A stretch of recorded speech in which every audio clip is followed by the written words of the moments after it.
নমস্কার বন্ধুরা, ঝুমাস কিচেনে আবার সবাইকে স্বাগত। কেমন আছো সবাই? আশা করছি খুব ভালো আছো।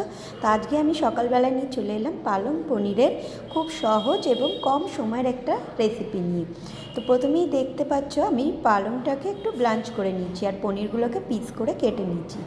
কড়াইতে তেল গরম করতে গিয়ে পনিরগুলো আমি ভেজে নেবো আর ওই ব্লাঞ্চ করা পালংটা জল ঝরিয়ে নিয়ে একটা মিক্সার গ্রাইন্ডারে দিয়ে কয়েক টুকরো আদা এবং কাঁচা লঙ্কা দিয়ে ভালো করে ব্লেন্ড করে নেবো। তারপরে এই দেখতে পাচ্ছি এই যে পনিরগুলো ভেজে নিলাম।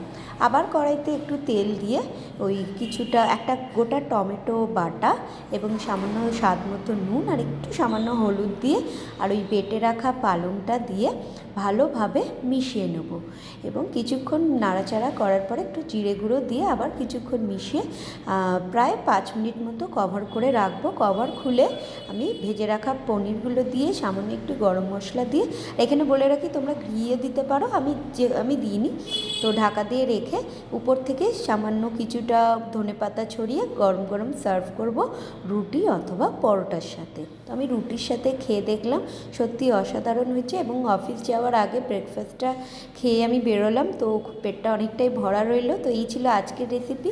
কেমন লাগলো জানিও এবং প্লিজ তোমরা সাপোর্ট করো। Thank you.